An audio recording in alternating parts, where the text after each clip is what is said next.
Today on Quadriga, German election 2013. Your host for this special edition, Peter Craven. Yes, and a very warm welcome from me, Peter Craven, to this Quadriga special in the heart of the German capital, Berlin, where the big story is that Angela Merkel has won a big victory in today's elections. She looks to be very, very much on track for a possibly historic third term in office as German Chancellor. Let's begin by gauging the mood at the party headquarters here in Berlin, going down first of all to the CDU, the Conservative CDU headquarters, where Angela Merkel looked delighted with the outcome of today's vote. Her Conservative followers cheered her on very enthusiastically indeed. Now, meanwhile, the Social Democrats, the largest opposition party, mixed feelings, a gain of a couple of points for the SPD, but Per Steinbrück made no headway in his bid to oust Angela Merkel. And the FDP, Germany's Liberals, dismay there, utter dismay. It could be the end of the line for the party, and we'll be talking about that too. So the big story today is Angela Merkel looks set for a third term in office. There's all sorts of subplots. I've got three excellent guests to discuss it all with me here in the studio. I'd like to introduce them now without any further ado, beginning with Friedrich Thelen. Thank you very much for joining us, Friedrich. He is the former head of the German Development Service, a veteran political journalist and commentator. He currently heads his own consulting office. Welcome. Thomas Nehls, on my right, he has a long track record as a political commentator. He's experienced Germany from the outside during his time as a Washington correspondent, and during his many years in radio and TV, his other areas of expertise have included security and defence policy and much more besides. So he's a great person to have on board. Welcome, Thomas. Thanks for having me. Ursula is on my left, Ursula Weidenfeld. She is a prize-winning commentator, editor, author and correspondent. I could continue with the list. She focuses especially on business and finance.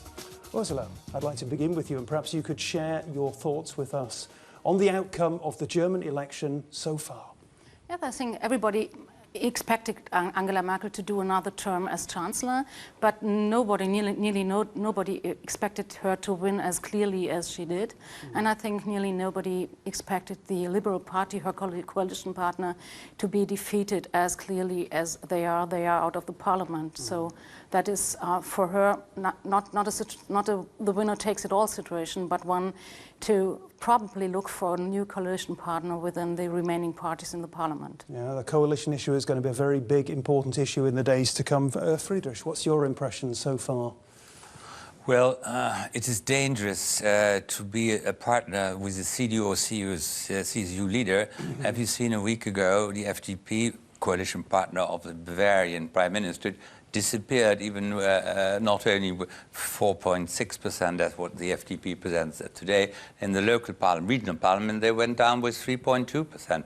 Now, well, the lesson is it's not such a cozy life to live with Angela Merkel. And the Social Democrats, possible coalition partners, have experienced that from 2005 to 2009, when they went in with over 30% and came out with 23% at the next elections. So whoever shares the political bed with Angela Merkel should be very careful. She's a dangerous bed partner. Thomas Nehls, what would you like to add as an initial comment on the outcome? Well, I didn't expect those real clear results, especially referring to the FDP. I'm always sorry when someone gets lost. So it disappeared.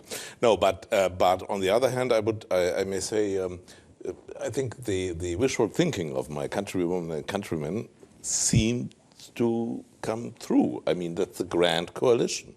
Talking about coalition, you just announced it. So the black and red coalition is climbing from minute to minute. Not right now. We are not sure. We are not certain about that, but it seems so. Okay, so we've got two coalitions we need to talk about. But first of all, the big story, especially for the big wide world out there, is Angela Merkel. You were a little bit cautious. I mean, you were saying, Ursula, that yes, of course, we all expected Angela Merkel to win a third term in office, but it wasn't, it's a historic achievement, is it not? Well, I think it was clear that nearly most people wanted Angela Merkel to remain as a chancellor, but nobody was sure whether the people would vote for the CDU because her party wasn't respected as well as Angela Merkel was. So that was one, I think, the most important thing between Angela Merkel and her party. There is something like, it seems to be something like the distance what was recognized by the voters. On the other hand, if you just saw the picture of Angela Merkel this evening, she wore a new necklace that was black and green. And this is probably something. Just explain to the viewers why that is so important. The important thing is that she was in the TV debate with Per Steinbrück, who is the Social Democrat candidate to become chancellor. She wore a black, red, and golden necklace, and everybody said that is the Deutschlandkette. So it was clear that she wanted to become symbolic, patriotic gesture. Yeah. And the black and green necklace today in the evening was even recognized by the internet users and the bloggers, and they just. Do you really think it's significant? I'm not sure, but I think it's the way Angela Merkel works, though, isn't it? It is a way. Well, her hair turned a little bit red this evening. So no. But I think her way to work is to do not rule out an alternative before it isn't any alternative. And so we will have really exciting days ahead, not knowing exactly whether she wants to go for a grand coalition or a black and green thing. But you need, within the Green Party, people who support that line, and they're not to be seen at the moment. Just one. Well, one, but all the rest and file. The rest. Don't forget, in the prediction, even a month before they were around 15%. They're down to 8.3 or the like, and that. Will be a lot of wounds licking within the party. And now the leadership comes up and that the party winning all, the CDU, against this party, they fought all the long way. Now we are going to share political office with them. That is rather a difficult way. I think you are right. I won't make a bet on that, but I think that it's a possibility. It's a possibility, and she will test it out before just making everything okay with the Social Democrats. Before we continue, before we talk about the coalitions, the possible coalitions, and of which there are at least two, let's just I want to watch a report about Angela Merkel, first of all, and then just discuss a little bit more the historic dimension, where we put this victory today for Angela Merkel. With or without black-green necklaces? Have a close look, yeah. Let's get the report, and let's see if there's any hidden symbolism in there. This report about Angela Merkel. She's been called the most powerful woman in the world by Forbes magazine, a politician who's used to setting the agenda. Since coming to power for the first time in Germany in 2005, Angela Merkel has moved from being a slightly dour leader to one who's respected by her peers. Many Germans regard her as a dependable chancellor, thanks to her down-to-earth and understated style of politics. But Merkel also has critics. She's been quick to discard some core policies, including her decision to phase out Germany's nuclear power plants by 2022. Abroad, Angela Merkel is disliked by many people in Southern Europe for her support for austerity, precisely the same policies that several other countries approve of. Yeah, Friedrich, we got very quickly onto talking about coalitions and the mathematics and the wheeling and dealing and that kind of thing that we're going to inevitably see in the next couple of days, in the next weeks. And I just want to go back to the historical magnitude of Angela Merkel's achievement. A third term in office, it's not bad, is it? No, I mean, it's only Konrad Adenauer and Helmut Kohl. Christian Democrat chancellors who did the same. And Kohl even did a fourth term office, but we're not talking about that at the moment. Well, apart from that, the general feeling in the country is, well, she is even more like that than her own party. I mean, if you've got a majority and over 50% that we want a grand coalition, but Angela Merkel as a leader, well, that's difficult for all the others. And it's even difficult if she now switches to another coalition, because then they say, this is not the grand coalition we wanted. Yeah. But does this achievement of winning a third term in office, you mentioned the two figures, you mentioned Helmut Kohl, you mentioned Konrad Adenauer, who both served, you know, long periods in office. Does this victory today now put her in the big league of German leaders? Does she have that substance as a historic figure in the making? I can see. One should be very careful to discuss about one's historic dimension. That's what Oscar Wilde said. Don't do it before you're dead. But maybe she is. But nobody knew when Helmut Kohl was re-elected second term that he might have been this, or might one day be the father of reunification, bringing other Europeans to agree to that solution. So I think we'd rather wait before find out that. I think it is too close to call, but if she manages to solve the euro crisis within the next 4 years, she probably will be one of the big politicians in Germany. But if she fails with that attempt and just to hold Europe together, to put something, not a leading role in Europe, but to put a role which is adequate to the German history, but on the other hand, just leading Europe to solve the euro crisis, that would be a great effort, and that would be great success. And if she solved that, she will be one of the big politicians in German history after the Second World War. Not only the Germany, maybe other countries will call her also the reliable factor in dealing Germany with the rest of the world. But I remember that not just a few, but quite some people haven't been that satisfied with Kohl's third term, although they voted for him. Sure, it was a fair election, but so we really have to wait and see a little bit. But he managed the reunification of Germany. Yeah, that's right. Then it turned again. It not only turned again, but it led us to a new definition of a political life. And I think this will happen probably to Angela Merkel and her government if they are successful in just solving the euro crisis. And the historic dimension, we cannot talk before it is, and we won't open the box of what could happen to the euro and what could happen to Europe, the rest. But she has something many Germans didn't have before. I mean, political leaders in the past, not talking the last 50 or 60 years. She is someone in Europe nobody is afraid of. She always steps one back. She steps back, and she is not impunging her personality. It's not Germany before everything else. This is for the other Europe. Go to Italy, to Portugal, to Spain, to Greece. They're terrified of Angela Merkel. In the middle of the euro.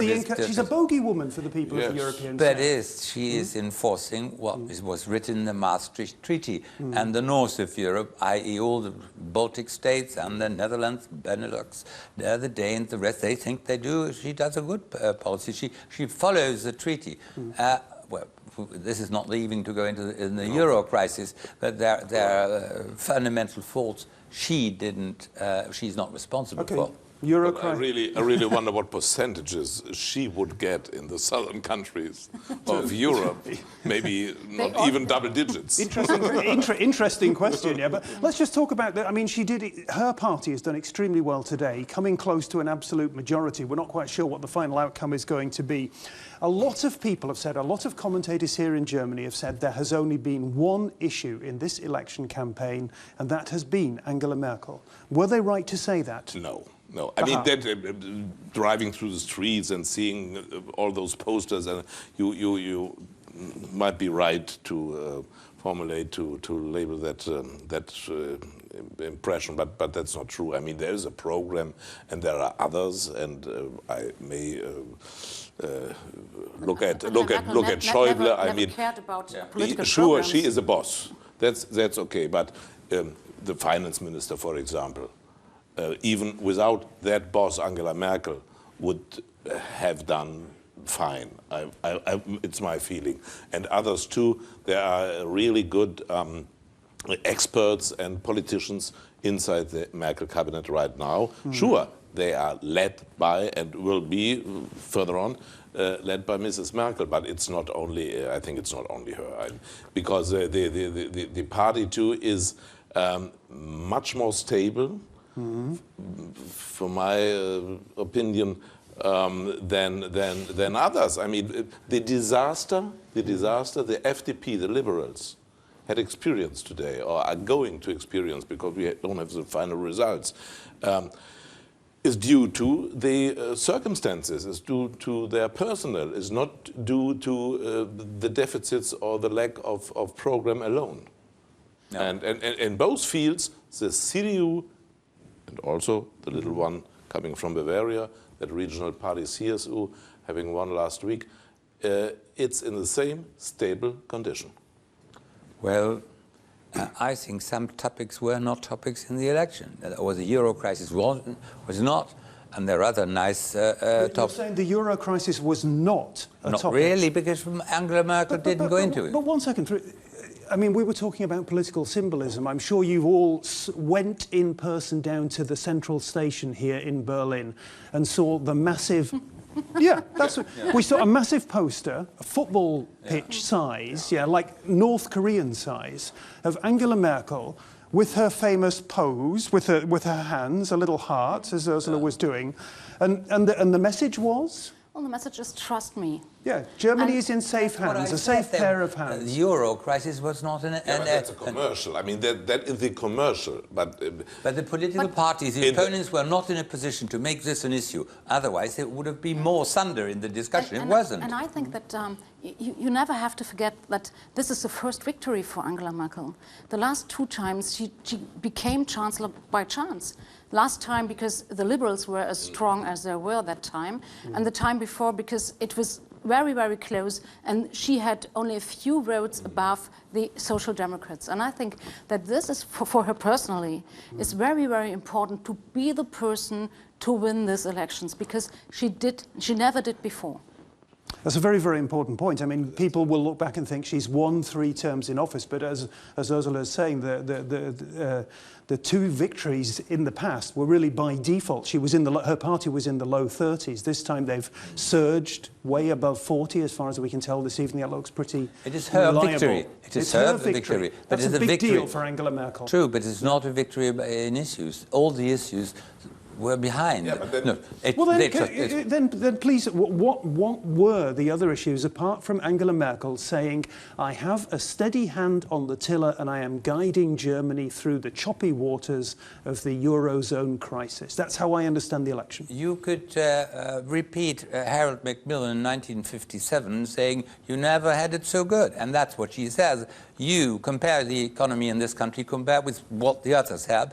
We still something 0.8. Last year it was 1.7 or 6 growth in national product. So what do you want? I guide you through. Maybe there are clouds about the euro or clouds about other unfriendly things, but I'll be there. The trust is in me. Well, I think she was quite lucky, because last year the ECB just made the big promise, we will do whatever it takes to save the euro, and that took a lot of pressure from the governments in euro, and especially from the German government. So Angela Merkel was quite happy to have, on the one hand, a quite comfortable economic situation in Germany, and on the other hand, the ECB is saying, well, we were going to solve your problems because you can't. And that is for her the best time to just run for a new term. Absolutely. The only point I would like to make is referring to that phrase, the winner takes it all. It's not her alone. I mean, without the other way around, without some, not all, but some real good ministers, cabinet post owners, like I mentioned Schäuble, you're talking about Finance Minister Schäuble, he's Finance Minister, stalwart, Mrs. von der Leyen, and some others. Labor Minister, and also the Environment Minister. He tries, and it's a tough job. He switched. It switched. Yes, the energy transition to deal with that. For my feeling, voters realize that it is a tough job and appreciate what he did so far. I mean, not especially Altmaier, but well, he achieved nothing. Not yet achieved. Yeah. You are perfectly right. But he is trying to finance the change Michael ordered. And so Just he... one second, before we get into the finer points of the German environmental debate, the energy reform, let's just talk for 1 second about the turnout today. Yeah, as far as I think 73% is the figure we've got now, compared to just over 70% last time round.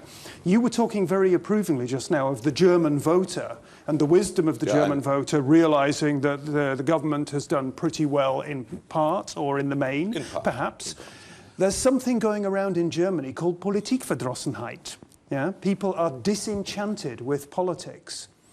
That is, you know, with the slightly higher turnout, I'm getting the feeling today that perhaps is not what we're seeing today. It's on the way, it's on the way back to maybe 80% we had in the 50s and the 60s, but it's 2-3%, as far as I know now. Better than last time, and I had one number I have in mind that from mid of the 90s till 2006 or 2007, it went down to the non-voters and so forth went down about 1/3, and that has been stopped. For my feelings. That's encouraging. Well, I think we saw it last week in Bavaria, where it was regional elections. Yeah. People just went to vote, and we saw it today. I think it has been something like they try to make it a political festival, to just go to vote. They had free editions of newspapers and things like that, just to make people go to vote. The weather hasn't been fine today in Germany. That's always an indicator that more people just go to vote than to make a walk through the forest or whatever.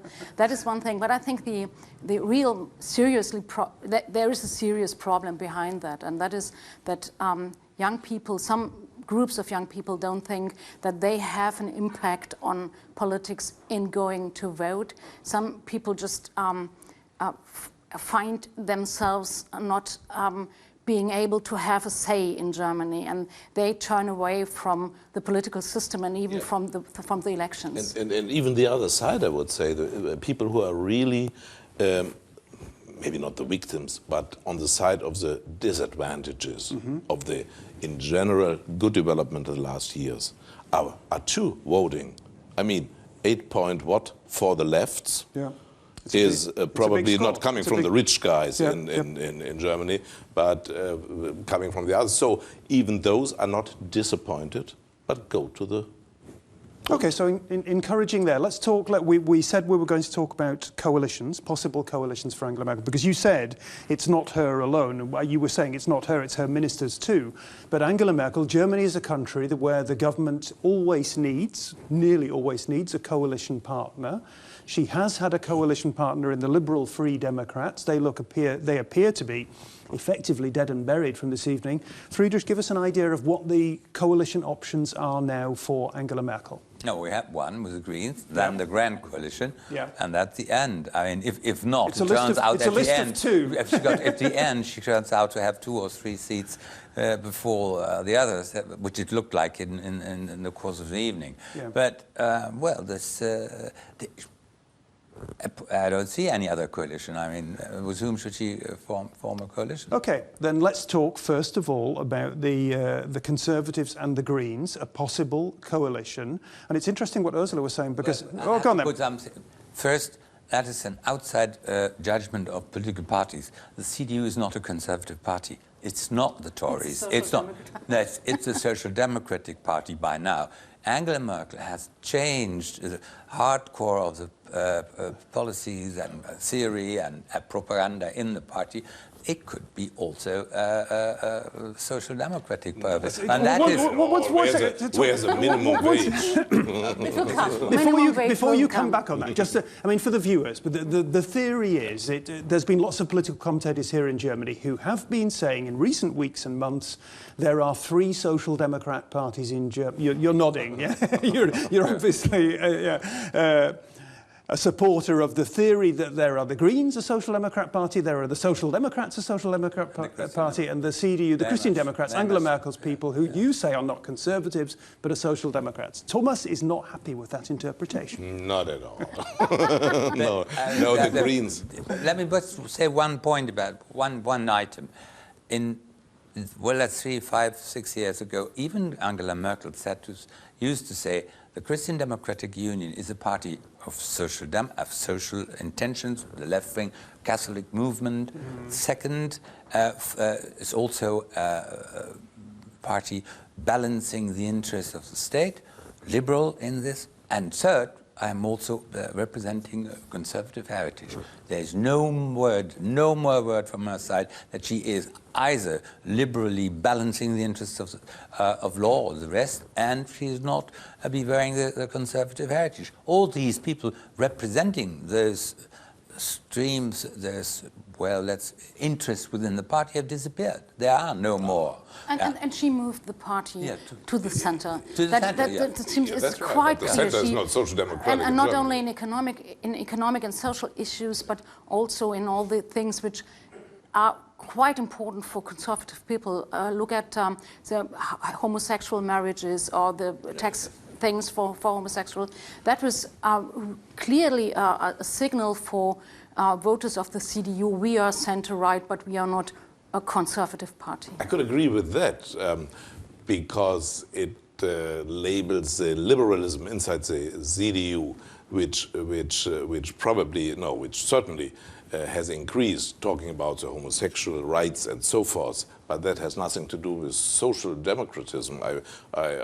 In my career, I worked a couple of years in the Ruhr area, which is a former industrial zone region in Germany, and kind of a place where tradition is really lived, social democratic tradition, and anyhow.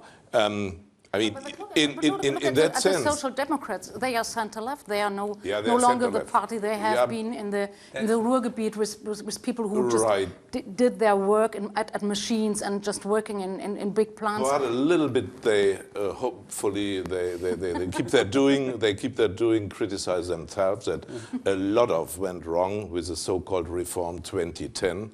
And almost destroyed the party movement. I mean, they labour lost market reform. Yes, that's it. They lost the last elections because of those mistakes. But Germany won. But Germany won underpaid jobs. Yes, that's right. No, that is not but true. that's another discussion. That's another discussion. One has to be fair. Another angle to this. I want to pin the coalition thing down first of all. Let's just assume if the Greens are essentially a social democrat party, or at least a party. I mean, you're not.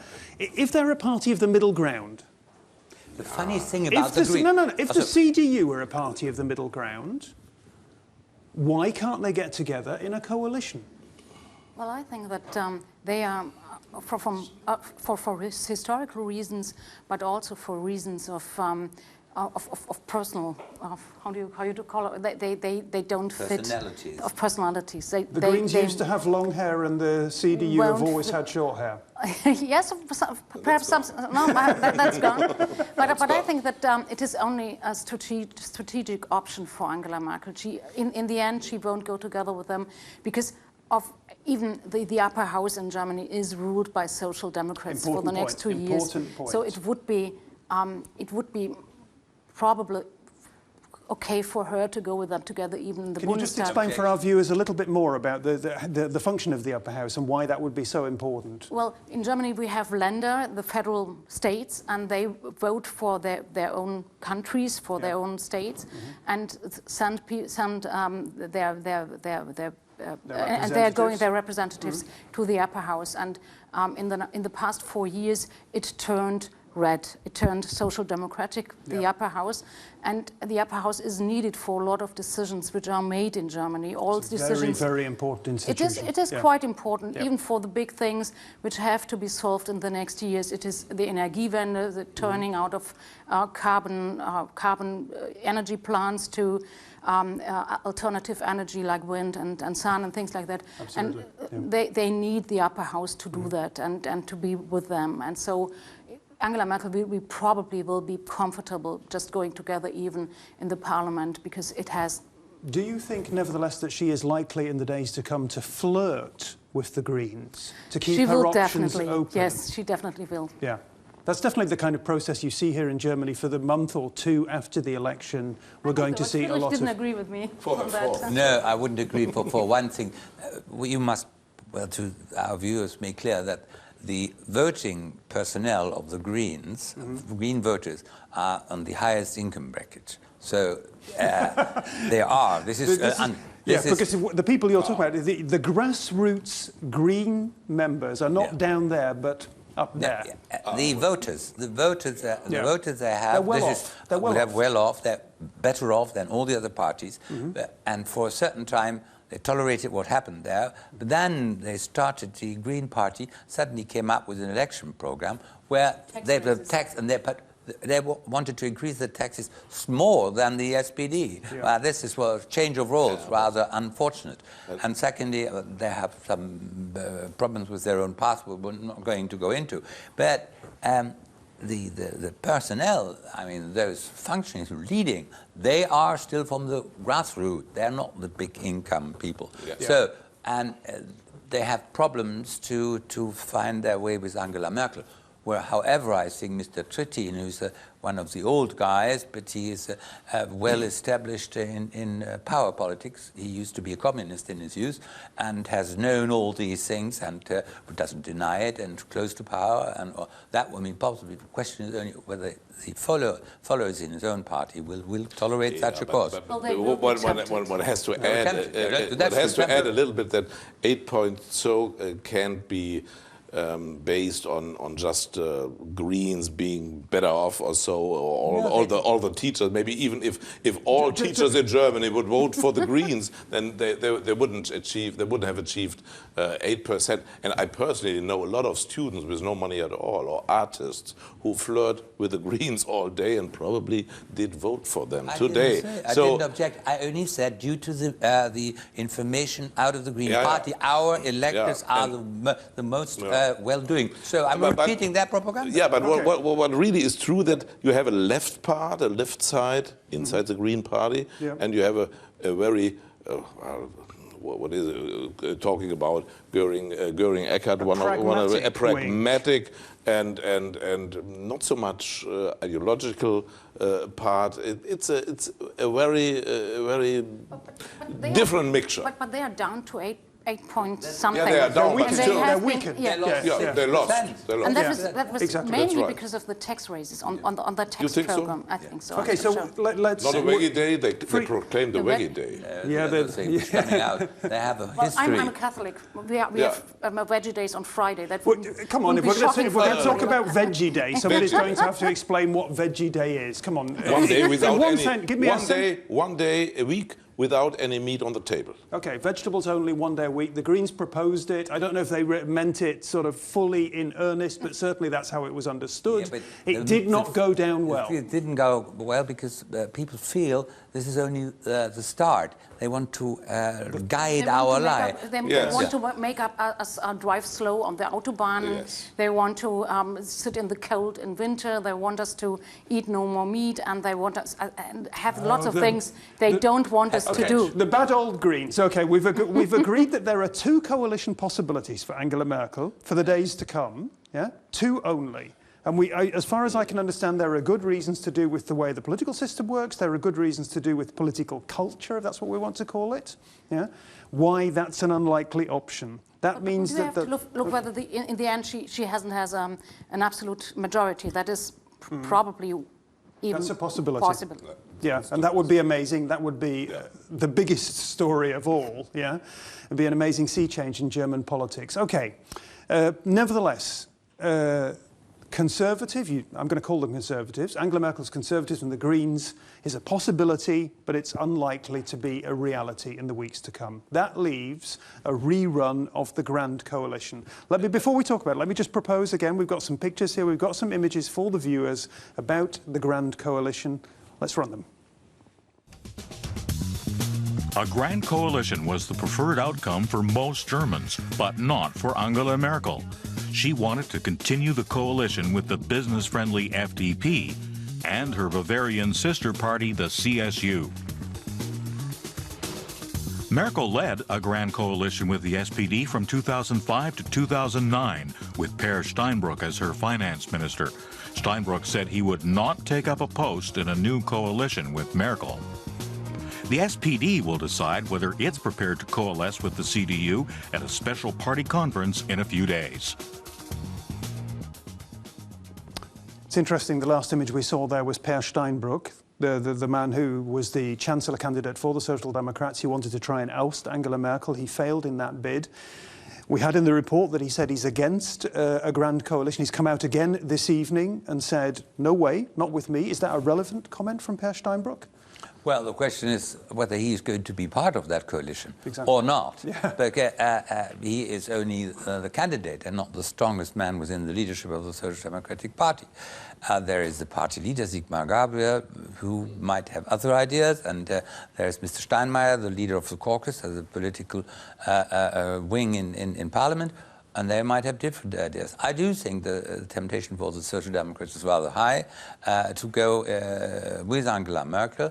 But that, I would like to, or I predict, that will be a lot of stillstand. It's not moving very much. Mm-hmm. It is, well, getting through. And that is exactly the attack Steinbrück ran against her, saying, well, you don't move anything, you just manage to do... But Per Steinbrück was a member of the last Grand Coalition in tandem with Angela Merkel, and we heard it in the report. It's one of the greatest platitudes in German politics. The Grand Coalition last time round was a success story. But not for the Social Democrats, who came down from 31% to 23%. That's what I said at the beginning. That was the fallout for the Social Democrats. Bad companions. But was it good for Germany? Was the last Grand Coalition good for Germany? Because that's the question for tomorrow. Yeah, I would say so, and I already mentioned that a majority was voting for, I mean, in polls and other things, voting for a recovery of that successful grand coalition. That was bad for the SPD, okay, but those political parties in Germany, for my opinion, sometimes are like companies. They want to gain a profit. That's okay in terms of votes, but that's not the main thing. I mean, you really have to ask, is the politics good? But can you nail it down for me? If the Grand Coalition was successful, how was it successful? In terms of, mostly in economical terms. Inside Germany, because they continued the reform having been done by the red-green, which I criticized personally. Yes, he's come round. Which also the party criticized. Well, that's why the SPD went down. That's my opinion. But it worked. I mean, it was a contingency plan actually, and in also financially and economically in terms of Europe it worked. And there's one point and there's one issue. Even the last 4 years in a black-yellow, also CDU and FDP coalition, the SPD voted in euro terms, many times the Greens, by the way, also, just not the left party, with the government. In many terms, sometimes with a little change. What you want to say, they supported the euro policies of Angela Merkel. They only need to continue what they interrupted, what they did a break for in 2009. So there was an unfortunate intermezzo with the other Angela Merkel's second coalition. She's now going to go back to the first coalition. And nobody can tell you what in the meantime, I'm sorry for them. I know some personally, FDP politicians did it all. And so there was a break, and now it's a continuity compared with 2009. I think that won't be a continuity. I think what the first Grand Coalition proved was a lot more than it can go together with the center-right and the center-left. They proved that the model of German social market economy is working even in the 21st century. After the financial crisis, after Lehman Brothers, they proved that it is possible to run the German social market economy and to make it successful even in statistics and in terms of just coming back to growth and to be successful on the labor market. The perspective for the next Grand Coalition is completely different. It is, if we just take seriously the experience they made in the last Grand Coalition, Social Democrats wouldn't run that for 4 years. They would try to find an end after 2 years, just say, well, there is nothing, we don't have anything in common anymore, just let's make an end and probably go for red, green, and that should be possible if we just take the data from this evening and then have 1 or 2 years with them and then go for elections. So the perspective is no longer just work together. Yeah, but I don't see the differences that deep and that great. I mean, in terms, the SPD want some tax raises, but that could be a deal with a minimum wage. The CDU doesn't like that broad minimum wage.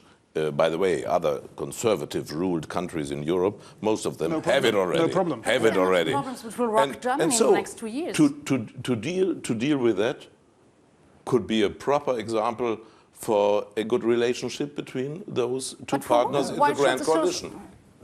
I mean, they've seen it for 4 years, and they didn't like it at the end. And during the election, the Social Democrats, they didn't like it. If you talk about the Grand Coalition, the last one, they're not happy about it. And they attacked the Agenda 2010, installed by the Social Democratic Chancellor before, which was continued in this part from 2005 to 2009.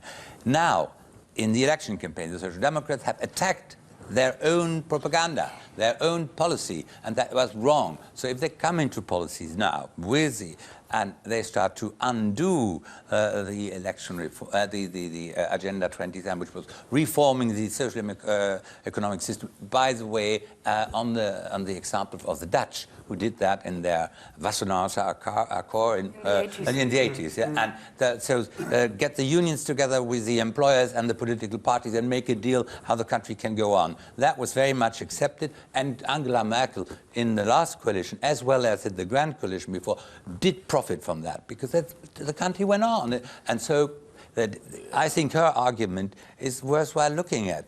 Now, two sides who attacked each other very harshly. I mean, Angela Merkel didn't attack anyone, but they tried to attack. Now they're in bed together, and I think the idea of after 2 years you always find a stopping. You find a stopping stone to get a stopping stone to get out of a coalition, and then But Peter pointed out the German pragmatism, and we are now talking about party tactics.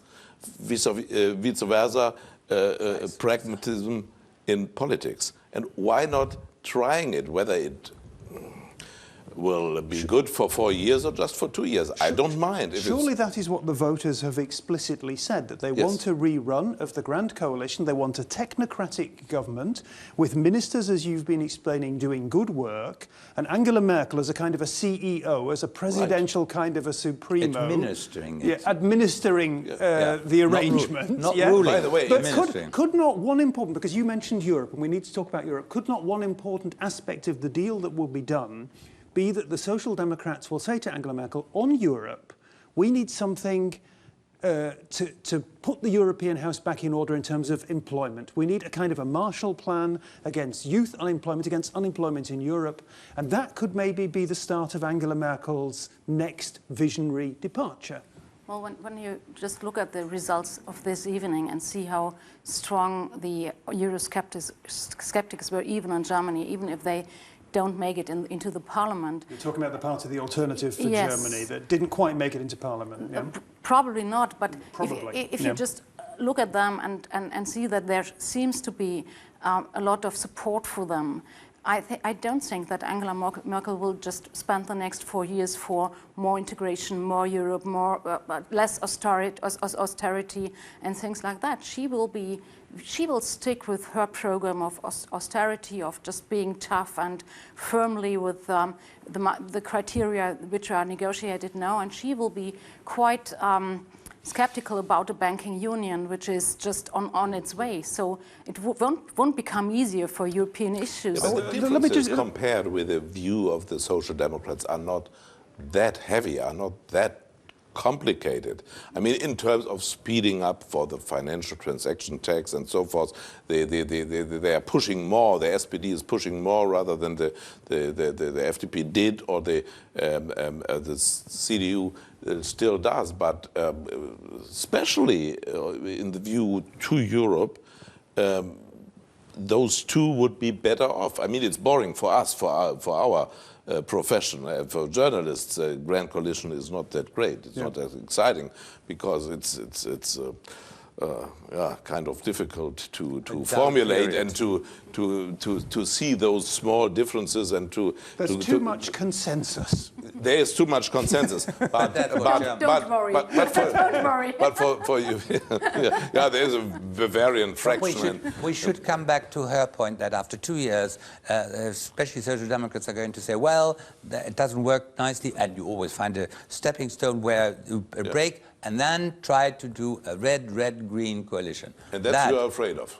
I'm not afraid of anything. You don't think it will work? You don't think it's going to... I think after we had an election where all the political leaders of the Social Democrats raised their hands and swearing by God and by who else that they would never go in a coalition with the ex-Communist Party, I think that's a very... Sorry?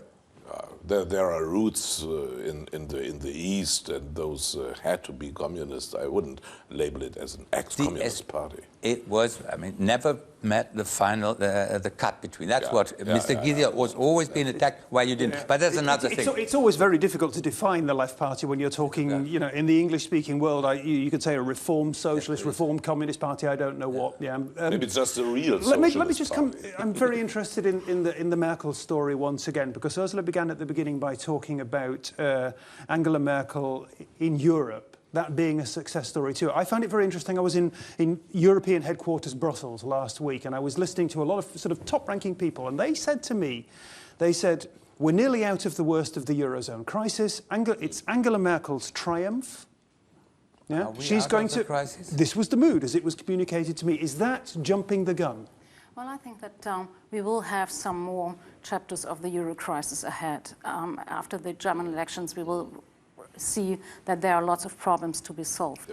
But on the other hand, I think if you just look at the countries of the south, if you look at Ireland, you'll see that in all these countries have been made reforms in the last 4 years, which nobody had expected they could do, and they were able and ready to do them.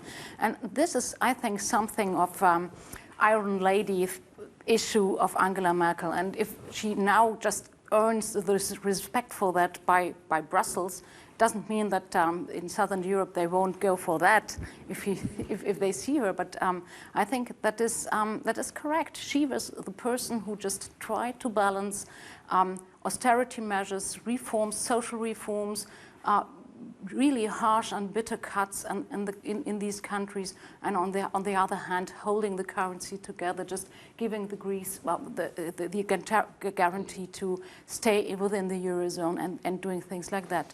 I think without Germany or without Angela Merkel and Wolfgang Schäuble, it would have gone a different way. And the votes of the Social Democrats in the parliament. Exactly. Important points. Yeah. I mean, that's very relevant, that's given that we're talking about the Grand Coalition. Well, she earned they are pretty close. Make a quick point, because there's one more thing that we must talk about. We're running out of time. But the point is the crisis is not over. I very much differ. It is a lot of money pumped into the system, and there is no one seeing, like the policies of the United States in 1944, when the war in November was won but not over. They started an austerity policy which went on for 8 years, and they had Schuldenmaster. They were 26% of their national budget as debts, and then over 8 years, till 1952, they dried it down by measures which were very bitter for the population. I don't see anyone in Europe doing that, pumping the money out of the system. Okay. I want an answer from each of you. A quick, short answer. Put the viewer in the picture. If we talk about a grand coalition, if we talk about a government under Angela Merkel, what is it going to mean in foreign policy terms for the world out there? Continuation of the policy till today, slowly moving, not too harsh, not overusing any confidence Angela Merkel has in the system. Business as before. Business as usual, business as before. Oh, hopefully a little more courageous. It's so low key. what the last coalition did in foreign politics issues, for my feeling. So with a new in a grand coalition with a rehabilitated foreign minister Steinmeier, who already did that service for 4 years. 2.5 to 2.9. Yeah, a pretty steady foreign minister. And very much accepted in the world, but still under the command of Mrs. Merkel. And so Mrs. Merkel only has to be a little bit more courageous, not to wait and see, but to decide and do some recommendations, not only in Syria, but all around the world, and then it might work. I mean, the gentlemen are talking about Germany, continuity, staying on the same course, staying on the same path, being a reliable international partner. You know, Germany's friends and allies out there in the world tend to come. The word you hear about German foreign policy always is Germany is too reluctant. Well, should Germany get more involved? I think Germany will stay reluctant, and especially if it is with the Grand Coalition, because everything what you said, I agree totally with. But in terms of reliability, I think that will be weaker in the next 2, 3, or 4 years, and that means that Germany will not take tougher role or a leading position in the European foreign policy. Mm-hmm. But I do think a reluctant policy is the best foreign policy Germany can do. The history is still there, and I don't think that other partners in Europe would like to see a sort of strong leading Germany. I think in this field, Angela Merkel intones the right melody. I wouldn't recommend sending soldiers to the Middle East from Germany. I wouldn't recommend that, but there are other corners of the world where we maybe could send and put some signals because we are economically the #1 in Europe. I didn't concentrate on military foreign policy. I'm talking about the way Germany presents itself to the other nations in Europe. Let's wrap up. Friedrich, are you more optimistic or less optimistic about Germany's future after today? There's no difference. Policy goes on. Well, that was my answer before. I said it's continuing as business as before. More optimistic, less optimistic, Thomas? More. More optimistic? More, because really the liberals haven't done that much the last 4 years. Mm-hmm. Ursula, a very quick word? Less optimistic. Less optimistic. Oh dear, that's not how you were sounding just a moment ago about European policy. Okay, we're going to have to break off there. That's all the time we've got on this special Quadriga. We've been focusing on the German national election, a triumph for Angela Merkel, a 3rd term in office in the making. Thanks very much for joining us. I hope you've had plenty of food for thought. Bye-bye.